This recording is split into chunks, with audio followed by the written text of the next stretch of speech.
Ladies and gentlemen, welcome to Talk Spicy. I'm Coach Gene Clemens. Thank you for joining me wherever you are joining me. Rate the show, comment, agree, disagree, but whatever you do, keep it spicy. 5-star ratings are appreciated. If you're joining me on the YouTube channel, make sure you like, make sure you subscribe. One thing to be sure of is that the beginning of and middle of this week has been very informative. Lots of developments, lots of things going on in the world of sports, in the world of culture, and in the world of me. I'd like to announce once again, I will be at the Super Bowl weekend. I'm really excited about that and thankful to all of the entities that make that possible. But as you know, I am an independent. I'm an independent contractor when it comes to this media thing. So if any of you would like to support those efforts to not only be in Las Vegas for the Super Bowl, but to be able to operate the way in which you need to operate with such an undertaking, it's going to be a great week. I plan to have multiple live events each day that I'm there. I will come to you with the Talk Spicy podcast every morning from Radio Row. I will also be releasing my top 25 of Savannah high school football. So that'll be looking forward to that. That's all. That always brings up a stir every year when I drop that top 25. So if you're somebody locally, if you know a business locally that's looking to advertise on one of the biggest weekends or weeks, in sports, you might want to do it over here. I also want to just take this time to, to say thank you to three of the best that ever did it. And I think it's interesting that all three kind of within 24 hours hung it up, so that we couldn't really celebrate each one individually. I think it's three different ways they hung it up, which is kind of interesting to me. I've never quite subscribed to Black Monday, right? The Black Monday, that's the Monday after the last game of the NFL season when coaches get fired, and people make a big deal about Black Monday as if it's some legitimate thing where a ton of people lost a job. And don't get me wrong, I feel bad for the guys who lost their jobs in the NFL, but the reality is that there's not one coach in the NFL who doesn't make a good living. It's the NFL. So, of course, the NFL makes a good living, right? That's the reason why so many coaches want to be in the NFL, because you make a good living. So it's not like they're going to be on the poorhouse tomorrow. The other thing that we know is that most of those coaches, if not all, will find a very comfortable landing spot. Either they will get another job on another staff, or they'll get a job on a college staff, or they'll go be an analyst, or they'll chill for a year, relax, get their weight up, make some connections, do some media things, and then jump back into the situation again. This is par for the course, right? That's what they do. That's how they get down. That's how they roll. So it's hard for me to feel bad for those coaches when they have guaranteed contracts. You know who doesn't have guaranteed contracts? The players. So in that final cut down day, where hundreds upon hundreds, if not more of players have their dreams destroyed, have their hopes destroyed, are not living in a situation where they get paid out from a contract. Those guys, I feel a lot worse for, because there is no soft landing spot. There is no other team that's going to pick most of them up. Most of them are just going to be employed, spending their own money to try to stay in shape and get back to there again. Or they're going to come to the realization that their dream, what they wanted to do with their life, is over. And now they have to figure out what to do with the next 60 to 70 years of their life. That's scary. It's daunting. Imagine if a doctor at 24 was no longer able to practice. That doctor's entire life, they've been working to be that. They've been working to be a doctor. And at 24 or 25 years old, somebody says, there's no jobs for you. You got to go and find something completely different to do with your life. That would be traumatic. And yet nobody thinks about that in terms of an athlete, in terms of a football player who, from the time that most of them are 6 and 7 years old, having given up their body, given up their time, and investing the hours, the same as a doctor, the same as a lawyer, the same as an engineer. But we don't feel bad for them because that's the business. That's what we tell people. Well, that's the business. That's how the business goes. Well, guess what? It's the same for coaching. That's the business. And I know it because I'm in the field. So I understand that that's the business. And we lost, or we are saying goodbye to 3 of the best in the business. All within a 24-hour span. The greatest college football coach ever, Nick Saban. The greatest, most accomplished NFL coach ever, Bill Belichick. And one of the only coaches to ever win a championship at the major college level and in the NFL, Pete Carroll, all said goodbye to their teams, all shut it down at the same time. And the interesting part about it is that it was 3 different ways that these things took shape. 3 ways that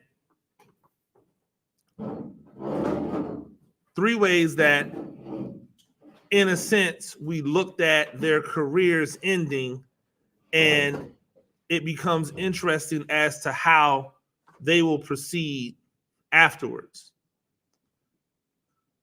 First, we'll start with Pete Carroll, because in the pecking order, he's probably 3rd, even though he's done something that neither Bill Belichick nor Nick Saban has done, which is win a championship at both levels.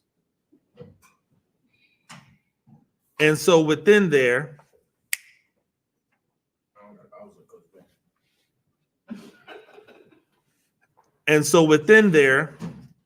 both of those guys, Bill Belichick and Nick Saban, probably look at Pete Carroll with some admiration. But Pete Carroll was a guy who many people believe failed when he first got a chance to do it. When he was hired as the head coach in the New England Patriots, he took over a program that wasn't good. He made them good, but didn't make them great. They unceremoniously got rid of him and then hired Bill Belichick, who took what he had done, added the greatest quarterback of all time, and went off and ran off 6 championships in a row. Or not in a row, but over a long period of time. He reinvented himself, and he came back to college at USC when USC was down, and turned USC back into the blue blood power that we all know it to be. Since his departure, USC has not been the same. He then had the opportunity to go back to the NFL with the Seattle Seahawks, and the rest is history.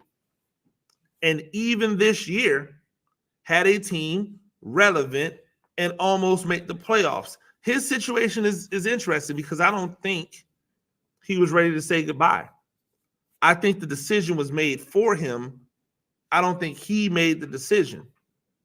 But that's a part of coaching. You either leave on your own terms or you stay long enough that other people dictate how you leave. And so with him transitioning into the front office, like if Pete Carroll was ready to retire, was ready to not be on the sidelines, I don't think he would transition into another role.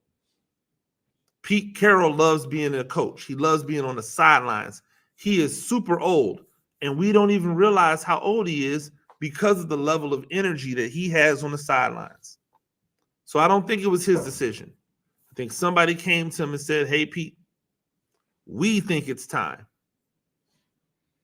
We think it's time." So don't be surprised if you see Pete Carroll end up coaching somewhere again, because I don't think this was the ending that he wrote for himself.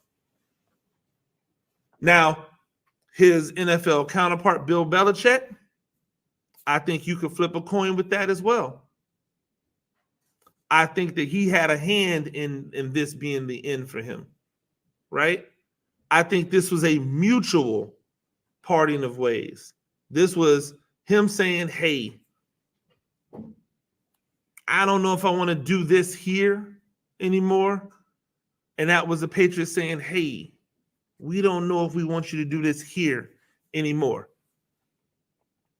And so ends the longest tenured coach in the NFL. His is an interesting tale because, to me, a lot of the things that Bill Belichick normalized are things that I don't rock with. Cult-like following, I don't really rock with it. Not being loyal to your players, I don't really rock with it. But the results are such that I can't argue. Championship,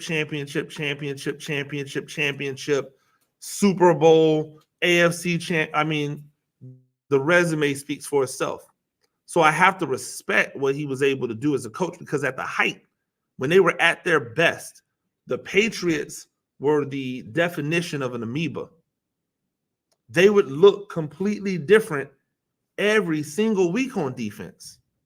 Their defense just changed and formed and coagulated to whatever offense they were playing, and they made life miserable. Their offense had a simple formula, right? It was a simple formula that they followed, and that simple formula resulted in a lot of success.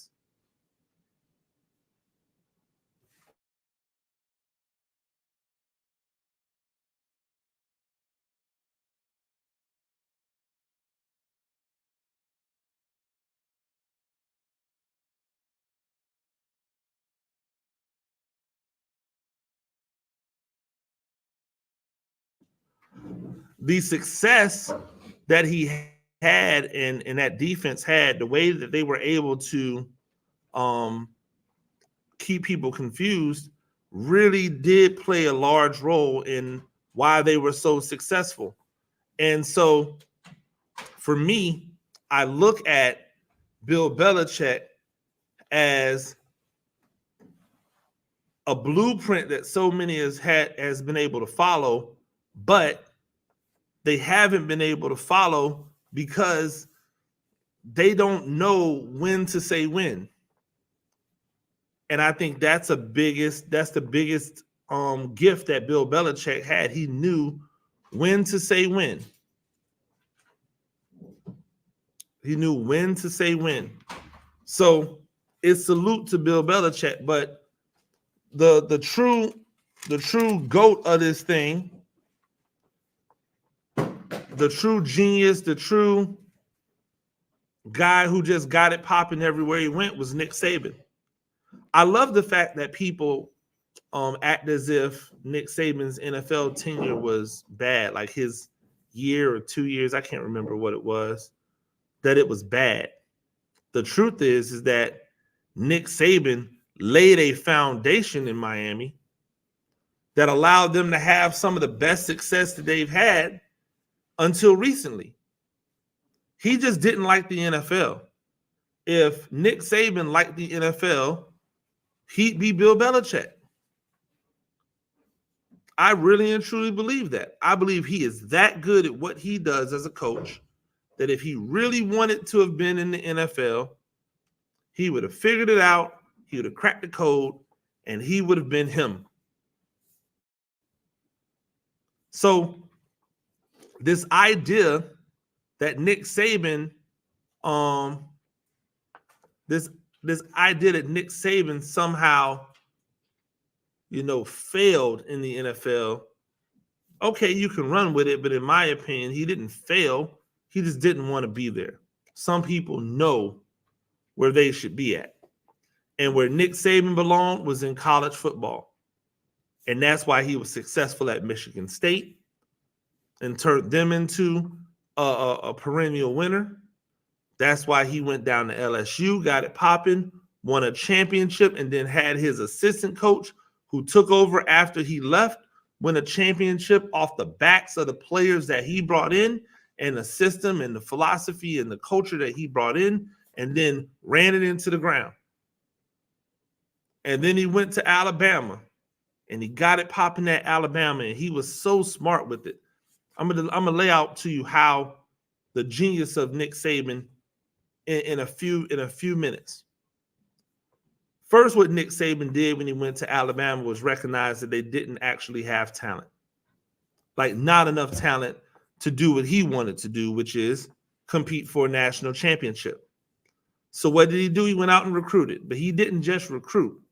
He told the best recruits in the country, you can come to Alabama and play right now. At this time, when he took over, it's not like freshmen were automatically being redshirted, but you didn't see a lot of freshmen having immediate impact. He came in and told a bunch of 5-star and 4-star dudes, you can come in and play right now. And then he kept to his word. That first year there were freshmen all over the place getting starting or getting quality playing time on that team. Now, that's a gift and a curse, right? Because the other coaches went out and told these recruits, hey, you just saw Nick Saban. He played a bunch of freshmen. So if you go there, you're not going to play, because they still thought it was some hierarchy. Nick Saban really embraced meritocracy. He told those freshmen coming in, look, y'all are going to play. If you're good enough, you're going to play. And then he told the sophomores, hey, I'm going to play them and you. And because I'm playing both of you together, you're going to stay healthier, which is going to make you healthier and have less miles on your body when you go to the NFL. And then in year 3, he told the freshmen, the sophomores, and the juniors, hey, juniors, you guys are leaving. Y'all are going to the NFL. Freshmen, these 2 people are going. Watch, I'm about to send all of these dudes to the NFL so you can come in here and be on a 3-year track program to the NFL. And that's why you saw the Crimson Tide have 5 and 6 and 7 linebackers that just rotated in. Defensive linemen used to come in by the groups. The only people on the offense or defense that would consistently play all the snaps were the offensive line and the quarterback. Everybody else was getting rotated through. He at one time had 5 running backs that all played in the NFL on the same roster. On the same roster. And none of them transferred. None of them went, oh, I got to go somewhere else to get a shine. Right? 2 of them won Heisman trophies. Derrick Henry was a freshman on a team with 2,000-yard rushers on it and a Heisman Trophy winner, and he stayed. Amongst people telling him that he should move to defensive end or outside linebacker, he stayed and played running back at a school with a bunch of running backs on it, and now he's King Henry in the NFL. What he did was different. His ability to lose coaches. You want to know why Dabo Swinney's not as good as Dabo Swinney's been in the past at Clemson? Because he can't continue to bring in high-level coaches to put around him. So now that 3 of his offensive coordinators have gone on to be head coaches, and his defensive coordinator has gone on to be a head coach, he has not been able to replace those guys with similar and or better talent. Possibly because he's an egomaniac. I don't know that to be certain. But what I do know is that many people on the outside believe that Nick Saban is an egomaniac, and he's not. What Nick Saban is demanding. And because he's demanding, when you come in as a coordinator, you got to be on top of your game or you will be held accountable. The same way that the players are being held accountable, the coaches are being held accountable. So he went out and got Lane Kiffin when Lane Kiffin was looked at as a pariah. And Lane Kiffin came in and saw that geriatric, old school, prehistoric offense that they were running and went, nah, let's open this thing up. The rest is history. I think it was 3 championships in 4 years or 3 championships in 5 years. Some of the best offenses that we've seen in college. Nick Saban is the GOAT because Nick Saban was never satisfied with being Nick Saban. He always wanted more. He always wanted to continue to improve, to innovate, to learn new things. He wasn't just sitting back resting on his laurels. I know high school coaches that believe they've got it all figured out. Been in the game 5 and 6 years and feel like that's it for me. I know it all. Nick Saban at the top of the food chain at the most prestigious football school probably ever doesn't think he knows it all. Wants to hear what you, 5 years into the game football coach, have to say. That's why he's him. And because he left up on his own terms, how he wanted to leave, it's a tough job to fill. Who wants to come in and follow the legend? I can guarantee you this. None of the names that all of you believe should be up for that job want to take that job. Because in my heart of hearts, I believe that many college football coaches are afraid. They are cowardly when it comes to taking risk. That's why they punt so much, right? That's why they punt so much. It's because they're afraid of risk. What other reason would we have for all of these college teams who have lines upon lines upon lines of 5-star athletes and 4-star athletes? The starters are 5 stars. The backups are 5 stars. The third stringers are 5 stars. Why are they punting the ball? It's 3rd and 3. It's 4th and 3. You don't have confidence in all that talent that you have and all of these coaches that you're paying everything to pick up 3 yards? No. Why? Because you're afraid that if you don't make it, you're going to be ridiculed. You're going to be scrutinized. You're afraid if you lose, you're going to lose your job. So I believe that most of these coaches that you think should go and get that Alabama job will not go and get that Alabama job because they're afraid of failure. They're afraid to follow the legend. But there's one name I do not believe is afraid to follow that legend. One name and one name only. His name is Deion Sanders. And when you say his name, you got to say it with some reverence, because people immediately hit you with what he deserves. Oh, well, he's got to prove he can win at Colorado. No, he doesn't. You know why? Because nobody has to prove that they can win at ... when you're going to go and take over Alabama. Because Alabama, the way it is constantly constructed, is going to automatically win 9 to 10 games. You can stamp 9 to 10 games on Alabama every year right now. The question becomes, can he win a championship? Nobody's expecting him to win a championship at Colorado. And I'm telling you that Alabama wants someone to come in and win championships. They don't want people to come in and just compete for the SEC title. They want people to win championships. And a lot of these coaches are going to be afraid to walk into that type of pressure. But Prime wouldn't be. He probably won't get the job because, like many coaches, many administrators, and the people who have the money are unimaginative. But he probably should, if we're being honest. Or Lane Kiffin.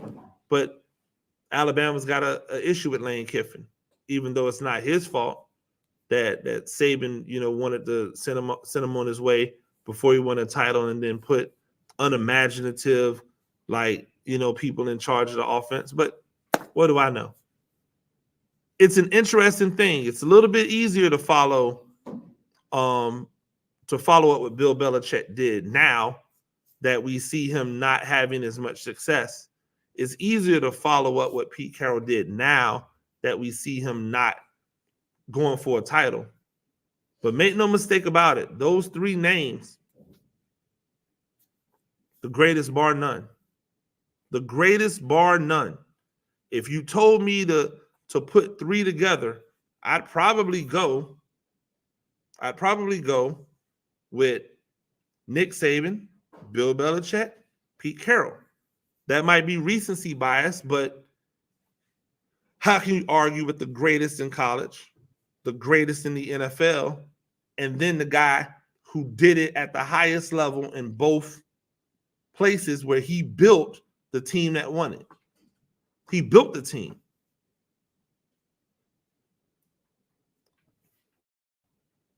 I think it's interesting. I also think it's interesting that Stephen A. Smith decided to go at Jason Whitlock. Jason Whitlock, who, by the way, for a lot of you who don't know who Jason Whitlock used to be, Jason Whitlock used to be a columnist that every Black journalist respected. He used to be a columnist that every Black journalist looked up as the standard. He was really good. And then somewhere along the line, he decided he wanted to degrade his entire culture. So anything Black, he just immediately started defecating on. So much to the point where not one Black journalist or media member really wanted to rock with him. And he's become a pariah, and he's trying to live on being the counter to the culture. As coons come. And Stephen A. Smith apparently had enough and decided to go in on him. But here's the thing. Stephen A. Smith is always calculated. So coming off of the Cat Williams interviews and off of the Pat McAfee interviews, Stephen A. Smith had an agenda. He wanted to get those million clicks and follows and all that the same way that everybody else did. He didn't want Shannon Sharp having a Cat Williams interview that's doing 30, 40 million views on YouTube in less than a week and him not be able to steal some of that hype. So he went in on Jason Whitlock. But the problem is that although I believe every word that he says, it just doesn't sound right. Stephen A. Smith trying to curse doesn't sound natural doing it. He sounds like he's hesitant every time he does it on air because it's not natural for him to do it on air, because he probably is thinking about the money that he has or the money that he's going to get when he comes up for his renegotiation in another year. Stephen A. Smith operating in that space was a little awkward. But he was 100% right about what he said. Jason Whitlock is not your friend. especially if you look like me. He will find a way to stick that knife in your back. If it means that he gets to be better with massa. And that's scary because he's not alone out here. Got to keep those antennas up. Hey, Stephen A. Smith, salute to you. I appreciate you coming back to us, man. It's been a while. Salute to Nick Saban, the greatest to ever do it. Salute to Bill Belichick. Salute to Pete Carroll. I wish you guys had spread out your announcements so that we could better celebrate all of you individually. But I think it's interesting to look at all of you together. Ladies and gentlemen, that's Talk Spicy. Do this thing a few times a week. Rate the show, comment, agree, disagree, whatever you do. Keep it spicy. 5-star ratings are appreciated. And if you're joining me on the YouTube channel, make sure you like, make sure you subscribe. To everybody out there, peace.